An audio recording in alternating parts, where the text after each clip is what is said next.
Olá, pessoal, estamos dando início a mais um podcast. E hoje nós estamos com o seu Toninho mais uma vez, que é um grande economista, escritor, empresário. Seja muito bem-vindo, seu Toninho. Muito obrigado, minha querida repórter invisível, mais uma vez aí, disposto a te responder as suas perguntas, né? Que maravilha, seu Toninho. É um prazer ter você aqui conosco mais uma vez. Muito obrigado. Em mais um podcast. E na semana passada nós falamos sobre o quê, ô, seu Toninho? Semana passada foi sobre o Pico da Bituruna, né? Sobre acho que foi um mar, não foi não? Nós já falamos sobre Falamos sobre Açucareira, Pico da Bituruna. Pico da Bituruna, sobre o Rio Doce. Sobre o Rio Doce, isso. E hoje é sobre... E hoje nós vamos falar sobre a Ilha dos Araújos. Isso, que é uma das 7 maravilhas, né? Nós estamos colocando e ouvindo, né? E as próximas, então, já é a 4ª, né? Maravilha, né? Acredito que faltam 3, né? Isso, a Igreja Presbiteriana. Catedral de Santo Antônio. Isso, tem mais uma, não tem? E a ilha, e a Praça Serra Lima. Isso, para fechar. Maravilha. Estou à sua disposição, repórter. Maravilha, seu Toninho. Então vamos dar início. E a primeira pergunta que eu quero perguntar para o senhor é o seguinte. Eu queria que você contasse para nós um pouquinho da história da Ilha dos Araújos. Conta para nós, seu Toninho.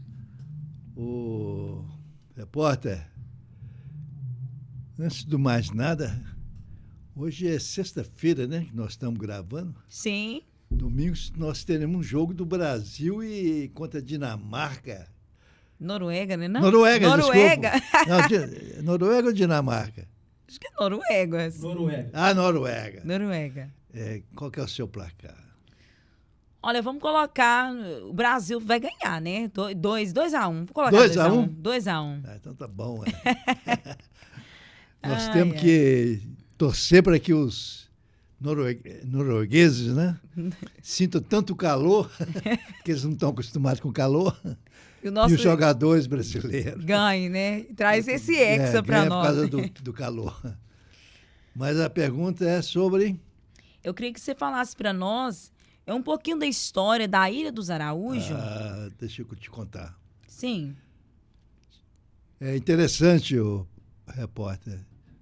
Você sabe que há mais ou menos 100 anos atrás, essa região nossa era pura floresta, né?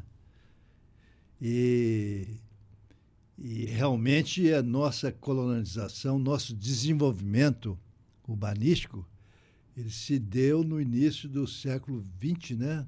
1900 e pouco, porque a Estrada de Ferro começou a ser construída em 1905.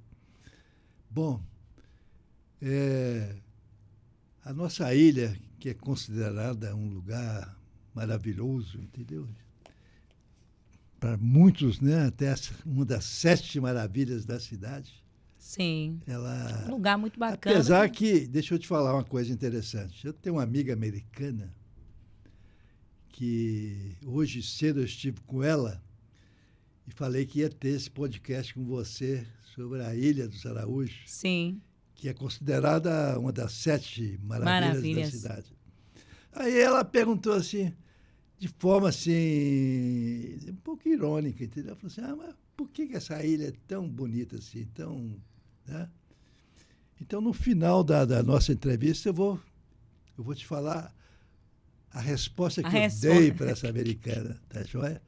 Mas a ilha é o seguinte, há 80 anos atrás, era virgem, né? Sim. Não tinha ninguém ali. Sim. E a ilha, diz a história que o dono lá da ilha era um senhor que morava lá, né? Era o senhor Araújo, né? Joaquim Araújo.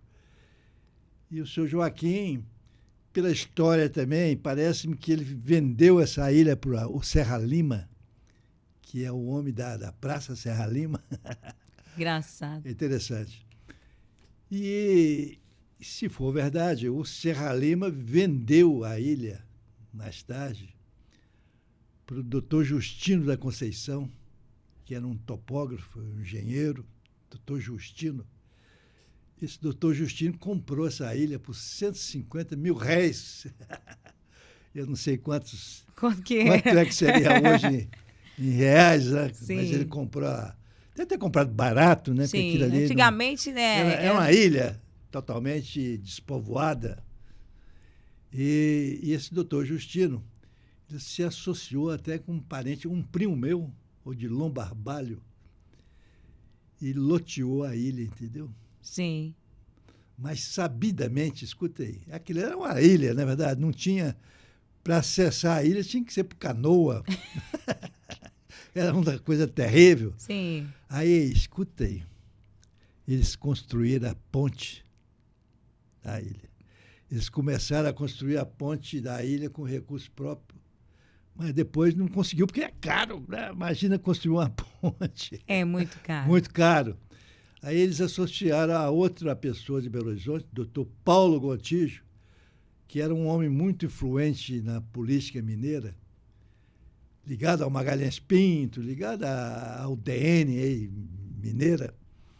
Eles conseguiram que o governo de Minas completasse a ponte, terminasse a ponte. Sim. Então, lotearam a ponte, entendeu? Lotearam a ilha e deram o nome de Cidade Jardim, Senhora do Carmo. Sim. Carmo, porque o doutor Justino o nome dele era doutor Justino Conceição do Carmo. Então, naturalmente, ele quis homenagear a Nossa Senhora do Carmo e colocou o nome de Jardim Senhora do Carmo. Então, a ilha, a história inicial é essa aí, entendeu? Sim. E como era, ou é, né, um lugar assim, privilegiado, porque é dentro da cidade, praticamente. Dentro da cidade. E a cidade começou a crescer muito, então eles foram muito, muito felizes, Sim. o doutor Justino e meu primo Odilon, porque eles venderam os lotes muito rapidamente, entendeu? Né? Vendido ali muito rapidamente. Então significa que o projeto foi aprovado, né? Porque foi, evoluiu. Então é o seguinte, com isso aí, a ilha começou a crescer, a desenvolver, por causa da cidade estava crescendo, e até 1979, quando deu uma enchente violenta.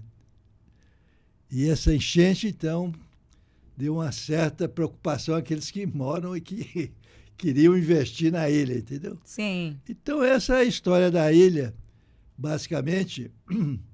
Sim. Foi vendida, né? Foi povoada pelo seu Joaquim Araújo, né? Depois foi vendida pelo Serra Lima, que, por sua vez, vendeu para o doutor Justino da Conceição e para o Odilon Barbalho. Então, ninguém segurou a ilha, entendeu? Então, essa foi a história, né? Essa é a história. De base da Ilha dos Araújo. E aí começaram a construir casas, entendeu? Interessante. Começaram a construir casas, começaram a... Qual que é a segunda pergunta? Olha, a segunda pergunta nossa, em 1979 aconteceu uma enchente. Ah, certo. Vamos chegar nas enchentes. Isso. E todos diziam ter sido a maior enchente que aconteceu na história do bairro. Eu queria ver com o senhor trazer para nós o seguinte... o que motivou, senhor Toninho, essa tal inundação? Deixa eu te falar.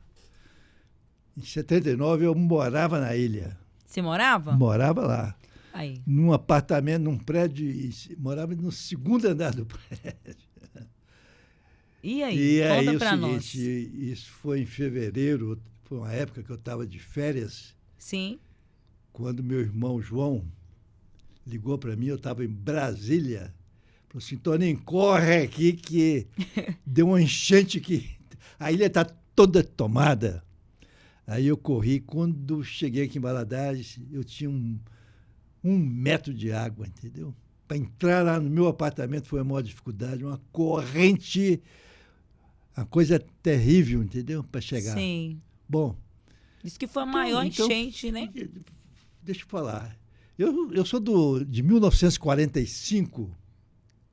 Antes da primeira enchente. Então é o seguinte, em 1979 foi a primeira vez que eu vi uma inundação na ilha. Até então, né, desde o meu nascimento até 79, eu nunca tinha presenciado. Nunca tinha visto uma enchente. Então, o que motivou essa enchente, né? Isso é importante saber. O que aconteceu? Essa região nossa era toda mata, entendeu? Aí vieram as serrarias. Em determinada época, nós tínhamos aqui em Valadares 52 serrarias, só cortando, derrubando madeira, derrubando árvore, e cortando, né, serrando árvore. Então, essas serrarias, junto com a Belgo Mineira, que comprou muita terra para fazer carvão, derrubando a mata para fazer carvão. Então, esse povo todo é o seguinte, acabou com a madeira. E, com isso, tirou a proteção do rio. Como sempre chovia muito, os barrancos foi desbarrancando as margens do rio, e o rio foi passando por um processo de assoreamento, o rio passou a ficar raso, entendeu? Sim. Então, esse é um dos motivos, entendeu, repórter? Sim. O rio ficou assoreado e o leito ficou muito raso. Isso é um dos motivos, entendeu? Mas tem um segundo motivo. Sim, conta para nós. Escutei.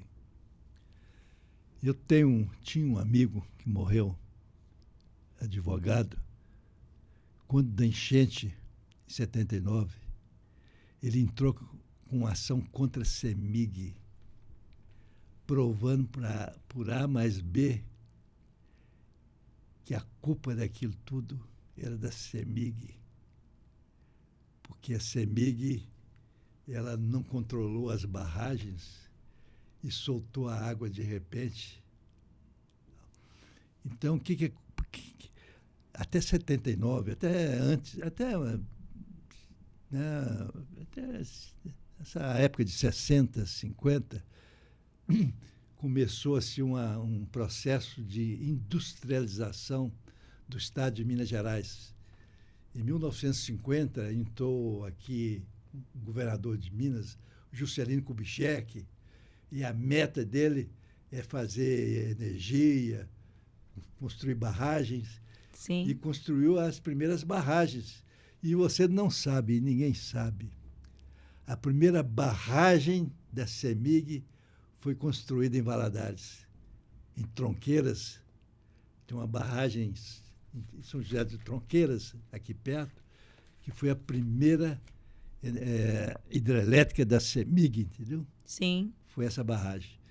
Aí, em seguida, foram construídas várias barragens, né, acima do rio aqui, de tal forma que essas barragens, elas, quando chove muito forte, e para não estourar as barragens, eles soltam a água de repente, entendeu? E aquilo vem arrebentando tudo que vem, entendeu? Sim. E o rio já é assoreado, o leito, né, assoreado, vem e derruba tudo, entendeu? E enche, né, toda a parte ribeirinha do rio.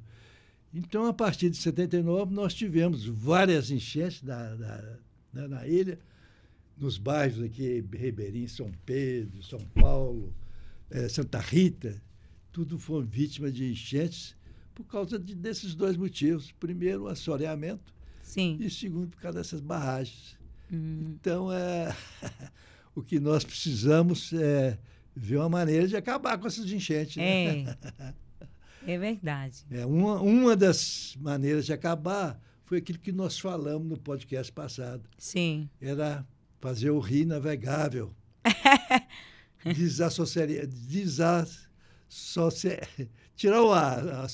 Tirar a areia do rio, entendeu? Sim. E fazer ele mais fundo, entendeu? Sim. Então, a navegação do rio seria uma das soluções. Então, hoje, com tanto assoreamento e tanto... Fica difícil, na verdade, Sim. muito caro, mas é a solução. Mas é isso aí. Então, o motivo dessas inundações... que Um dos motivos. Começou a acontecer em 79 e foi repetindo. Foi, várias... Em 85, não sei se você sabe, o prefeito Ronaldo Perim teve que explodir a ilha. Não Você não sabia sabe. disso. Nós ficamos aqui quase um ano sem a ponte, tinha que passar de balsa. Meu Deus. Era uma calamidade, entendeu? Situação, viu? E depois vieram mais enchentes, Sim. e vai continuar tendo mais enchentes. Sim, eu já presenciei uma enchente, não lembro qual ano, mas foi lá no São Pedro. Menino, realmente, quando vem mesmo, ela fica na metade mesmo, assim, da parede. O bairro de São Pedro é tomado tomado todo. de água, É assim mesmo. Então Mas é isso aí. é isso aí. Eu queria ver com o senhor o seguinte, como foi o povoamento da ilha? Ele realmente, ele começou do zero? Começou do zero, entendeu? Estava falando para você que a construção da ponte foi fundamental, não é verdade? Porque até então a travessia para a ilha era através de canoa. Sim. Eu não passei nessa época, entendeu? Eu era muito menino, mas a ponte foi a solução. Aí começou, né? Um lugar muito privilegiado, muito bonito e tal. Começou a vir as casas, por exemplo. Eu tenho aqui uma relação de casas que eu presenciei, por exemplo. Aqui tinha um gerente do Banco Brasil, Ananias Gama. Sim. O senhor Ananias fez uma casa bonita na beira do rio. E ali só tem casa bonita, né? Então, aí todo mundo, aí foi escuta, era só médico, né? Uhum. Doutor... Aí vieram os médicos todos, olha bem, já tem uma relação de médicos aqui, interessante. Depois eu vou dar uma olhada aqui, mas aí veio o seu Lorival Godinho, pai do Marum, fez uma casa muito bonita. Sim. Doutor Hélio Camargo também fez um prédio muito bonito. E aí vieram as coisas, né? Vieram, por exemplo, construiu-se o Garfo Clube. Conheço. O Garfo Clube foi construído pelo seu Álvaro em 1967. Foi construída a igreja lá, Nossa Senhora Aparecida, né? Em 1962. O Garfo foi construído por um arquiteto chamado Armando Fajado, renomado, entendeu? Então começou a construir só casas bonitas e bacanas, entendeu? E tem muitas. E tem muita casa bonita. Muita casa bonita. Aí foi surgindo, né? Apareceu a Remac. A Remac era uma empresa concessionária da Volkswagen, de um primo meu, Décio Nunes Coelho, do Vicente Cabiroba, de um outro primo, Weber. E aí veio a Remac, veio os supermercados, supermercado Canguru, drogaria Santa Terezinha, e veio o BNH da ilha, que muita gente morou lá e mora, não é verdade? Vieram as escolas, veio o Nacabibe, veio o Centro Interescolar, Dr. Raimundo Albergaria. Sim. E vieram as irmãs Lourdinas. Então a ilha... E veio um bar muito importante, que foi o Bar do Moraes.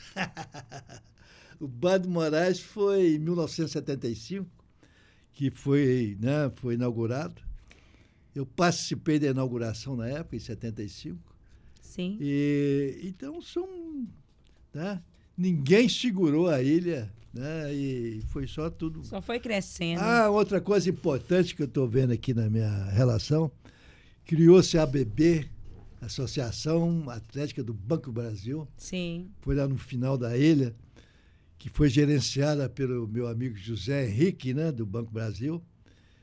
Até show do Roberto Carlos esteve lá, nessa época, entendeu?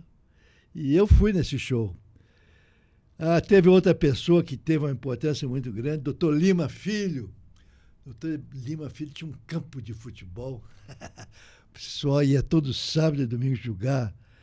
Aí eu estou aqui citando alguns nomes aqui, por exemplo, doutor Dilermando, doutor Galvão, meus amigos Getúlio Miranda, Edson Galberto, Laere, o Murilo Barbalho, um outro primo, né, irmão do Odilon, o Mourão, o prefeito Mourão e o Paulo Fernando, eram dois prefeitos que moravam lá, o Jaci Freitas, um fotógrafo muito famoso em Valadares, e o Guaraci de Paula, o Tonico Rocha, e outros como Lotinha, Guerrinha, e muita gente, o Renato Leite, o Canhão também, outro primo, vereador. Sim.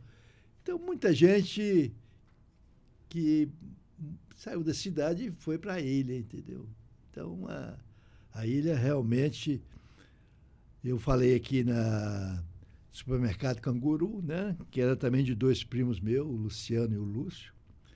A churrascaria da ilha também foi um sucesso. Sim. E a drogaria Santa Terezinha, que nós fundamos e que até hoje existe.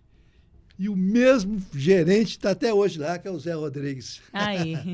Então, é tudo histórias, entendeu? Interessantes. Sim, interessante. É.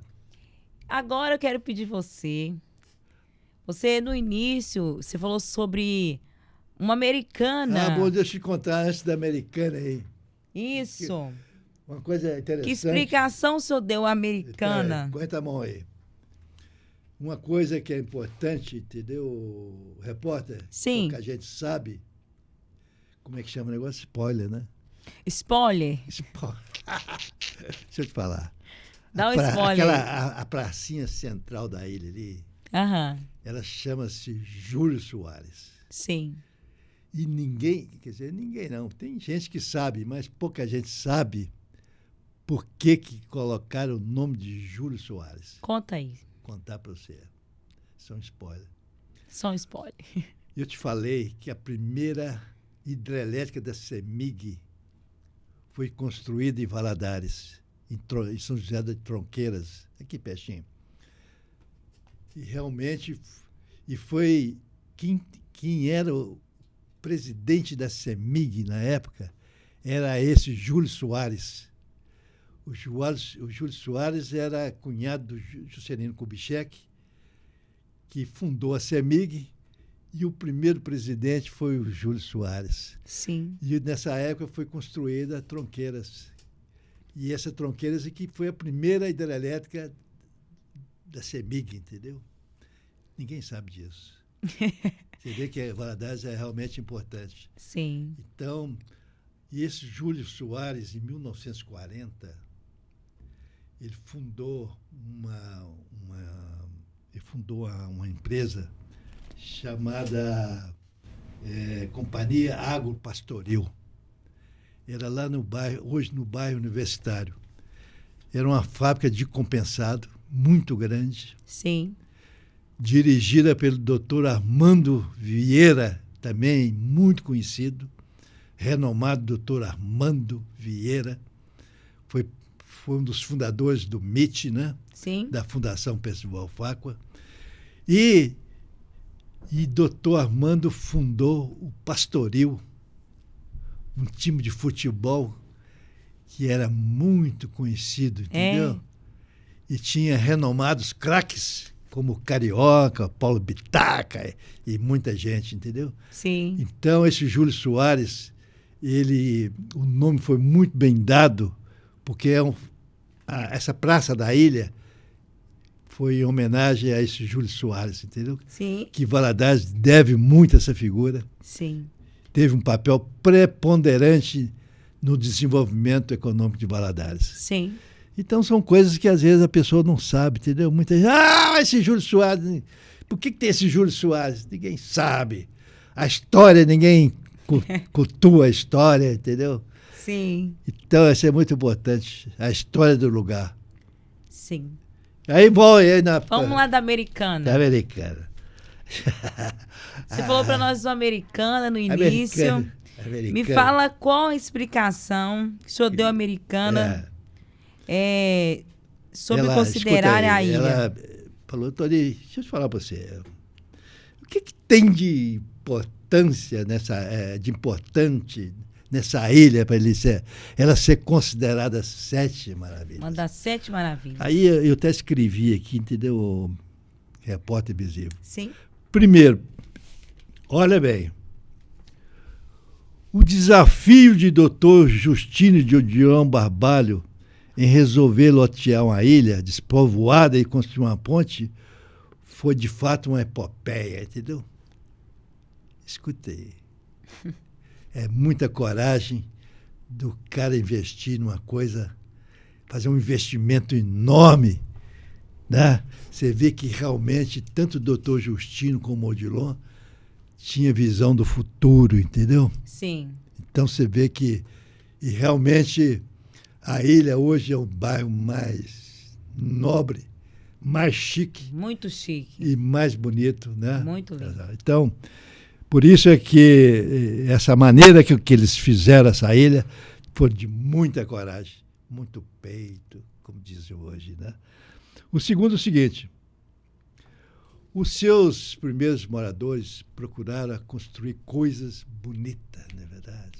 Sim. Arrojadas, como o Garfo Clube, a Igreja Católica.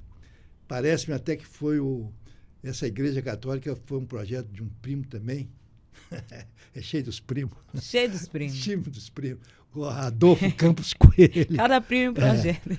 A Remac, escutei, essa empresa concessionária foi para uma ilha, entendeu? Para vender automóvel. E a quantidade de fusquinha que esse povo vendeu. Escutei. E uma outra coisa importante é o seguinte: tem um prefeito chamado Paulo Fernando.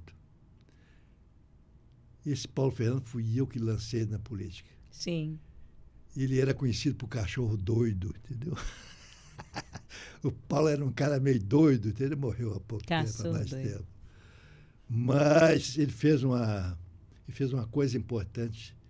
Ele fez o calçadão da ilha, entendeu? Sim. E pouca gente reconhece isso, entendeu? Que foi o Paulo Fernando que fez o calçadão da ilha. E o calçadão da ilha é um negócio espetacular, entendeu? Sim. Deu um it. Você sabe o que é it? Sim. Deu uma coisa a mais para a ilha, entendeu? Deu. Que é o calçadão. Todo mundo ama esse calçadão. E o último aqui, entendeu? Talvez não sei se você vai entender isso.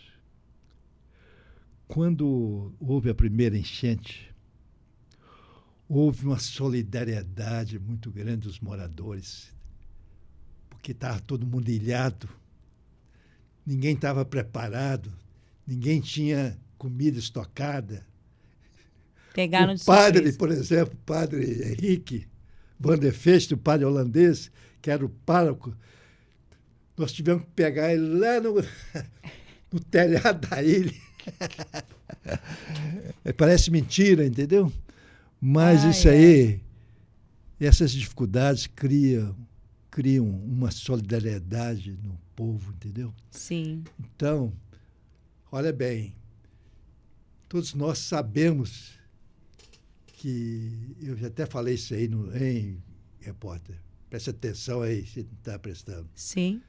Eu já falei em podcast anterior que o doutor Leão era um amigo nosso, fazendeiro, que ele falava assim, macaco velho não mora em ilha. Sim. Você lembra disso? Então, muita gente mora na ilha. Então, existe hoje uma solidariedade, um espírito de solidariedade muito grande na ilha. Tanto que, apesar dessas enchentes, praticamente ninguém praticamente pouca gente mudou da ilha. Então a ilha continua bonita, continua charmosa. E para mim é o seguinte, ela não é maravilha. A ilha para mim é maravilhosa se fizer um negócio. Sim. Vou te perguntar uma coisa. Você conhece, já ouviu falar em Santa Felicidade, em Curitiba? Não. Não, né? Você já ouviu falar na Lapa, no Rio de Janeiro? Também não. Também não. Você já ouviu falar no bairro Santa Teresa, em Belo Horizonte? Também não. Esses 3 lugares são bairros, um do Belo Horizonte, outro do Rio e outro de Curitiba, que são bairros boêmios. Então é o seguinte, eu acho que a ilha precisa se transformar numa Santa Felicidade, ela tem que se transformar numa Lapa, ela tem que se transformar na Santa Teresa, onde os artistas, onde os boêmios, e fazer daquilo ali um lugar espetacular. E fazendo isso, a ilha não vai ser uma maravilha, vai ser maravilhosa. Então eu falei isso para a nossa americana, entendeu? Falando por que a ilha é considerada para todos nós um lugar, uma 7 maravilha de Valadares. Tá certo? Tá certinho, Sotoninho. Eu acredito que ela também achou interessante, né, a resposta que o senhor deu para ela, né? E hoje nós estamos finalizando, né, o nosso mais um, né, podcast, né? Hoje foi sobre a Ilha dos Araújo. E para encerrar, eu quero te agradecer, seu Toninho. O próximo spoiler, né? Já vai dar para nós? Claro, minha filha. Então fala um spoiler para nós aí. O próximo spoiler. A próxima entrevista vai ser sobre a Praça Serra Lima. Serra Lima. Então vocês ficam atentos aí. Você sabe onde é a Praça Serra Lima? Sim, sabe, sim, né? Claro. Sei. Pelo menos ela conhece. Você sabe. Ai. Então eu quero te agradecer, seu Toninho. Muito obrigado pela sua participação. Você continua muito simpática. Muito obrigado. E até o Jogo do Brasil, né? Domingo. Sim. O meu placar é 3-1. O meu é 2-1. Então tá bom. Vamos ver. Muito Obrigada, viu?